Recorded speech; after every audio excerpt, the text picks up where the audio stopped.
जैन साहब, I will just ji take up the questions now. काफी सारे questions आए हैं. I have tried to put it and club it so that we can take up all the questions. Yes The yes first question comes from Rohit ji in Mumbai. You discussed about HUF, but I'm not part of HUF and I'm married. So how do I do my tax and investment planning with the help of my wife? So HUF is a very wide subject. So I cannot explain everything here. But if you are married and if you have any children, your HUF is already there. You may not have any asset in your HUF, but your HUF is already there, and you just need to go and open a bank account with the bank. Bank may probably ask you for some declaration or some deed which you can prepare with the help of a chartered accountant, and then you can open an HUF with the HUF account with the bank and apply for a PAN number for your HUF. Okay, Jensab, I'm sure that was useful. The next question comes from Mr. Maiti from Tamluk. Is investing in mutual funds better than PPF? So, मीठा अच्छा है या नमकीन अच्छा है? The question is like this. So, मीठा खाना भी जरूरी है और नमकीन खाना भी जरूरी है. So, equity, I'm presuming by mutual fund, the gentleman means equity mutual fund. Mutual fund are a departmental store and they cater to everything. So, PPF is risk-free and tax-free investment. But whereas the mutual fund can give you help you generate better returns. But you need to have debt and equity both. So I would advise, if you can contribute, then invest minimum 1,50,000 in your PPF account and invest in equity mutual fund also. Right, Jensab. The next question is coming from Mr. Sanjay. Which company is best for health insurance? So this cannot be a ready-made answer. So अलग-अलग age group के लिए या आपका क्या family history है बीमारी वगैरह के लिए, you will have to go to any website. You can visit policybazar.com, key in your details like your age and other details, and then find out which is the best policy, cheapest policy. पर आप जब खरीदते हैं तब ये जरूर ध्यान रखिए उनका जो क्लेम रेशियो है वो 95% से ऊपर होना चाहिए. वो क्लेम रेशियो की details are also available on the website. Okay. Jen sab, अगला क्वेश्चन है, can we preserve the cash in the form of gold because cash handling is so risky? बुल्दाना से मोबिन जी पूछ रहे हैं. नहीं, वो देखिए ऐसा, कैश का मतलब ऐसा है anything which can be converted into cash. मतलब जैसे आपने घर में इन्वेस्ट कर दिया तो वो उसको आप कन्वर्ट करने में शायद 2-4 साल भी लग जाए. आपके पास गोल्ड है, gold for this purpose of preserving cash, gold is also cash. Okay. जनसब चेतन जी मंडी से पूछ रहे हैं, what is the difference between health insurance and term insurance? Term insurance ऐसा है कि अगर आपको कुछ हो गया, आपकी डेथ हो गई तो इंश्योरेंस कंपनी पैसा देती है. हेल्थ इंश्योरेंस अगर आपको हॉस्पिटल में भर्ती होना पड़े तो हॉस्पिटल का जो बिल वगैरह होता है उसका पेमेंट होता है, उसको हेल्थ इंश्योरेंस बोलते हैं. दोनों अलग अलग है और दोनों होने चाहिए. जो कमाता है और जिसके ऊपर कोई निर्भर है उसके लिए टर्म प्लान जरूरी है और बाकी सब फैमिली मेंबर के लिए हेल्थ इंश्योरेंस होना जरूरी है. आपको जैसे मालूम होगा, ये आयुष्मान भारत की जो योजना है वो पब्लिक के लिए हेल्थ इंश्योरेंस की पॉलिसी है. ओके. जनसब अनुपम जी पूछ रहे, लाइफ इंश्योरेंस कराना सही है क्या? मैंने जैसे बताया कि अगर आपके ऊपर कोई भी व्यक्ति आर्थिक रूप से निर्भर है तो अगर आप लाइफ इंश्योरेंस नहीं कराओ तो एक अपराध करते हैं आप. मतलब आपको आपके फैमिली मेंबर की चिंता नहीं है, मैं इतना ही कहूंगा. ठीक सर. जनसब अगला क्वेश्चन है सिलीगुड़ी से, is SIP the right investment in this situation? Not only this situation, ये एवरग्रीन तरीका है आपका इन्वेस्टमेंट करने का, क्योंकि आपको you never know when the market will go up or when the market will go down, but ultimately the equity market goes up. So SIP is the best way. तो अगर market ऊपर चला जाता है तो आपका जो एग्जिस्टिंग इन्वेस्टमेंट है उसकी वैल्यू, और अगर मार्केट नीचे आता है तो आप SIP के जरिए जितना, जैसे SIP में फिक्स अमाउंट इन्वेस्ट होती है, तो आपके पास में थोड़ा ज्यादा माल आ जाता है, मतलब ज्यादा, you get more of the unit. तो चिट भी मेरी और पट भी मेरी जैसा हिसाब किताब है SIP में। ओके जैन साहब, अगला क्वेश्चन है सादीपुर से, मिस्टर संदीप पूछ रहे हैं, what expectations do we have from the market?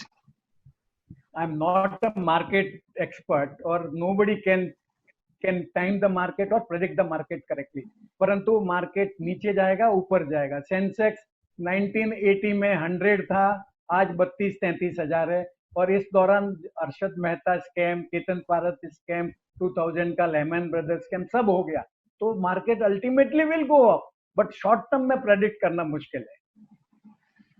अगला क्वेश्चन है अमृतसर से, जैन साहब कुछ आप फाइनेंशियल मैनेजमेंट की टिप्स दे सकते हो क्या हमें? ये इसके लिए अलग से मेगा लेक्चर करना पड़ेगा। ओके जैन साहब, अगला क्वेश्चन है, कौन से कंपनी से इंश्योरेंस लिया जा सकता है? मैंने स्पेसिफाइड, बट कौन से कंपनी से इंश्योरेंस लिया जाए?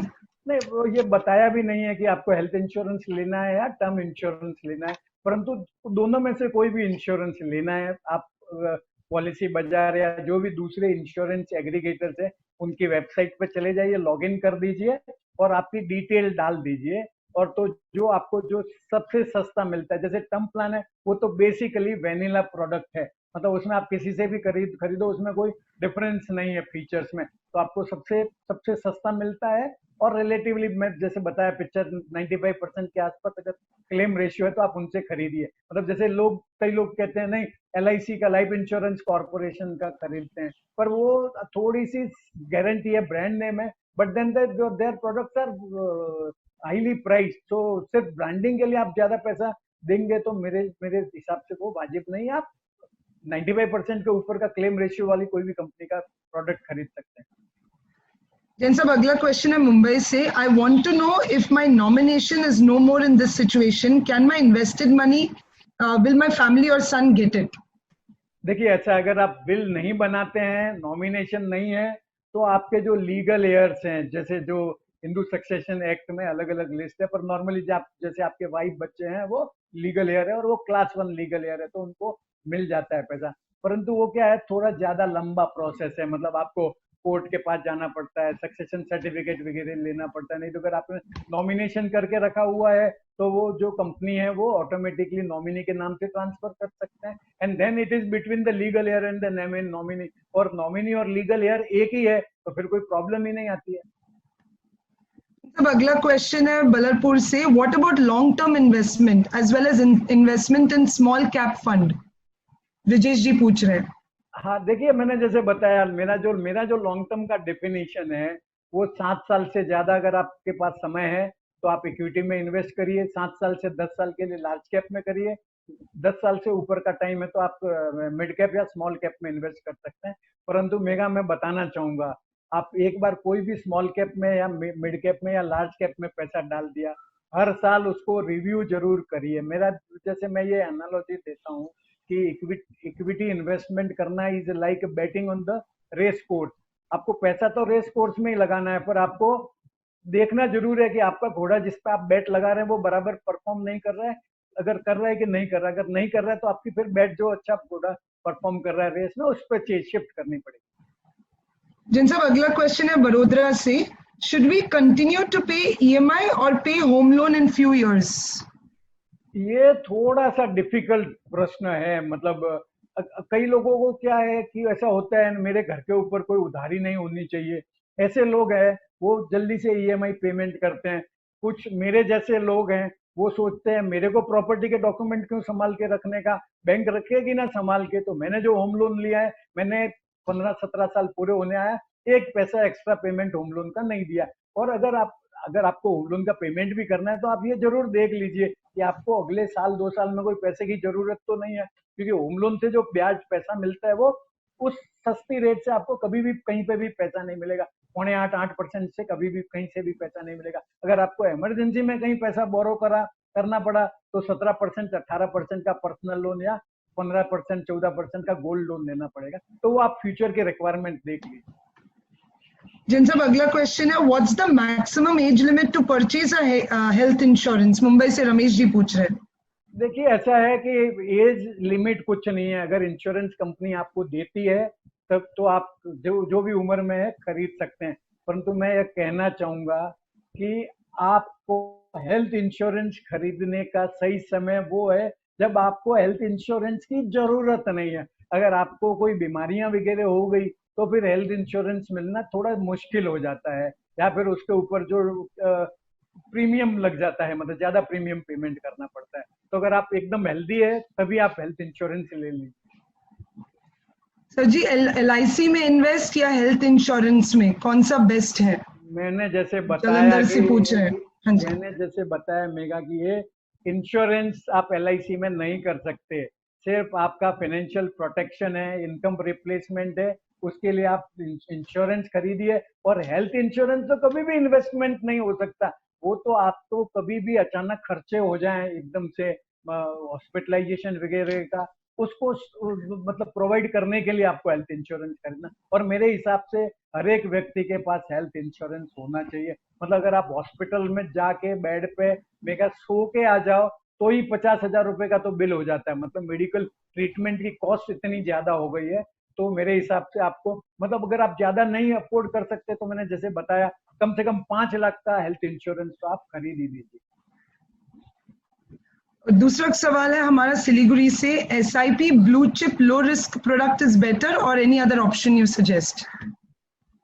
हाँ, मैं जैसे बताया ब्लू चिप प्रोडक्ट है वो सबसे ज्यादा, मतलब जो लार्ज कैप, ब्लू चिप में लार्ज कैप आते हैं और लार्ज कैप ज्यादा वेरी नहीं होते हैं वैल्यूएशंस में, तो वो सेफर है। इसीलिए मैंने बताया कि अगर आपका इन्वेस्टमेंट का ओरिजिन 7 से 10 साल का है तो आप लार्ज कैप में डालिए, और अगर लंबा पीरियड है तो आप स्मॉल कैप मिड कैप का भी रिस्क ले सकते हैं। ठीक है जैन साहब, I think there have been couple of questions which have been repeated also. So I think we have covered more or less all the questions. Thank you so much. This was a very, very useful discussion and I'm sure सबके लिए काफी फायदेमंद हुआ है.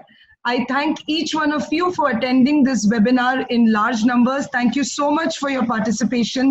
Thank you once again. Take care, stay safe, have a very good day. Thank you.